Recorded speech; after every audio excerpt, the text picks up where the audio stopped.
Makomrades musatomborasa henyu tariro chiri kubatira mai manje chai. Mai manje chiri kubatira. Don't worry.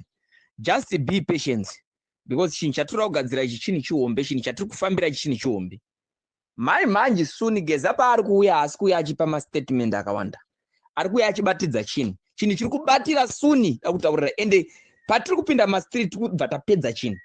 Nhau yedu haizi yekungoti vanhu panongoungana vanhu 100 apa kana 200 vakabata tumaplay cards vachimhanya mutauni wayo vachiimba itonzi demonstration. Haisiri yatirikuda isusu we are demonstrating, we are doing this for a purpose reason and we make sure kuti kana tapinda mastreet is a done deal. Tapedza chinhu. Hatitoda kungopinda mastreet izvozvo ungodzanzi tongopinda mastreet ungodzanzi pane vanhu vangademonstrate muna Ruzende pane no.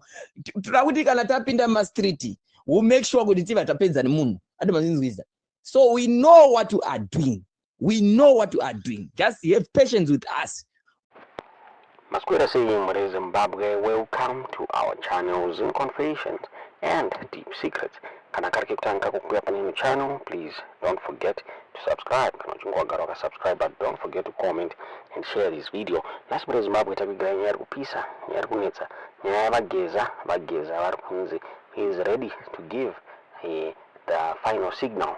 Chino kunge mkadzo wake akaonekwa achisungwa nemapurisa pamwe chete achitochwa about mawhereabouts avageza zvinomira mushe vageza vari kunzi vakaendeswa South Africa close military personnel avo muri Zimbabwe for protection, but hanzi now he is returning to Zimbabwe kuti vanenge vachipa the final signal. Ndifunga zvinomira mushe mukadzi wageza akanga akasungwa mazuva apfuura muri Zimbabwe achiquestionwa about mawhereabouts ageza pakazopindirana Beatrice Mutetwa vakaonekwa vachifambira nyaya dzacho vachitaura ivo vachiti aiwa client yavo ndo vachaimiririra.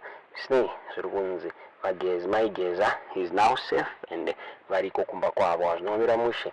A lot of people have been waiting for the final signal yaitaurwa navageza kuti vava pedyo nekupa muri Zimbabwe. So now hanzi yava padhuze yava pedyo yava kupiwa neyaburitswa naComrade Nyoka Yemabhunu zvichinzi aiwa chabhondoka. There is a mass demonstration iri kuda kurongwa.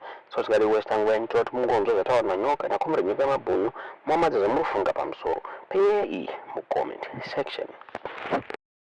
Musatomborasa henyu tariro chiri kubatira mai manje chai. Mai manje chiri kubatira. Don't worry. Just be patient because chinhu chatiri kugadzira ichi chini chihombe, chinhu chatiri kufambira ichi chini chihombe. Mai manje soon geza paari kuuya asi kuuya achipa mastatement akawanda. Ari kuuya achibatidza chinhu. Chinhu chiri kubatira soon akutaurira ende patiri kupinda mastreet kubva tapedza chinhu. Nhau yedu haizi yekungoti vanhu panongoungana vanhu 100 apa kana 200 vakabata tumaplay cards vachimhanya mutauni wayo vachiimba itonzi demonstration. Haisiri yatirikuda isusu we are demonstrating, we are doing this for a purpose reason and we make sure kuti kana tapinda mastreet is a done deal. Tapedza chinhu. Hatitoda kungopinda mastreet izvozvo ungodzanzi tongopinda mastreet ungodzanzi pane vanhu vangademonstrate muna Ruzende pane no. Toda kuti kana tapinda mastreet we make sure kuti tiva tapedza nemunhu. Ademazinzwiza. So we know what we are doing. We know what we are doing. Just have patience with us. Waiting for the signal. The signal is coming and we'll make sure we're going to finish this deal. I'm telling you. Hapana zvinhu zvatikambotaura zvisina kubvira zvaitika. Zvatiri kutaura izvozvo tiri kupedza nechinhu. Mbavha dzinofana kuenda kumusha dzinotamba nevazukuru. Ademazinzwisisa. And hatisi kufa takadzokera kumashure ipapo. Demonstration iri kuuya ine impact ichaonekwa worldwide. Vese ana Al Jazeera vachava vari paground. BBC ichava ichiri paground. Apana makamera achanga achirova kwese. Ademazinzwisisa zvichionekwa worldwide. Kwete zvokungoti vanhu vanongoronga ka demonstration kunzi tinopinda tiri vatatu moimba mongoda hazvina zvazvinochinja. Toda demonstration ine effect. Yatoziva kuti kana takaita demonstration tapedza chinhu. Kwete demonstration yevanhu vanongoungana vari 300 apo vamwe vachingwa aiwa kana. Toda demonstration inopedza chinhu. So be ready. Ari kuuya mukomana wesignal ari kuuya, don't worry. And ari safe and adzimai vake vari safe. Mazovese avainyeperwa nevanhu hanzi vazosungwa varara ikoko. Havana kubvira varara ikoko. We know everything. Ademazinzwisisa. Havana kubvira vakatoenda ikoko. Beatrice Mutetwa anga ariko vakatodzokera ikoko. Vanotombogara kana even 3 hours ikoko kuloendo doko. vangosvika ikoko vabva ngobvunzwa mastreamer akabvunzwa vabva vatodzorerwa kumba neloendoda. Saka mazwi mamwe amune mitenderedzana imomo wekunzi vakazosungwa akazodi. And let it be clear, Geza hana Twitter. Twitter iyoyo iri kushandiswa iyo ingave iri in support or haisi musupport, asi haisi yaGeza. Geza hana Twitter. Wait, Geza kana akuya ada kucommunicate nemi anotaura papresa, muchamuona ari kuuya. Waiting. Just be patient. Ari kuuya Geza, don't worry. Yeah, another thing Jenenda Sia, my comrades. Right, Nyoko Mabuno Aruta or Zaganaka Dom Dasterek. But Nyoko Mabuno should graduate from petty politics. The Guatakama individuals. Barakashi, Kuzano PF, Vanani. We don't want to hear that. Usatake vanhu ndofunga kana da kuataka vanhu itakamwe ka separate group kanoataka vanhu ma-individuals vanoda kana vane muzanu-PF cause ivo vanenge vane vachimhanyisa nhingikiri different nhingikiri yako different nhingikiri belief kune yako varipo vari kusapota ma2030 agenda. Isu tiri kumhanya agenda yekuti munanga wangatoende nezuro handiti ava vanhu vari kudisturba varakasha. We have survived, we have lived nevarakashi vangoriko, but varakasha vachinjise pfungwa dzemunhu. You understand? So you mustn't zero in on Marrakesh.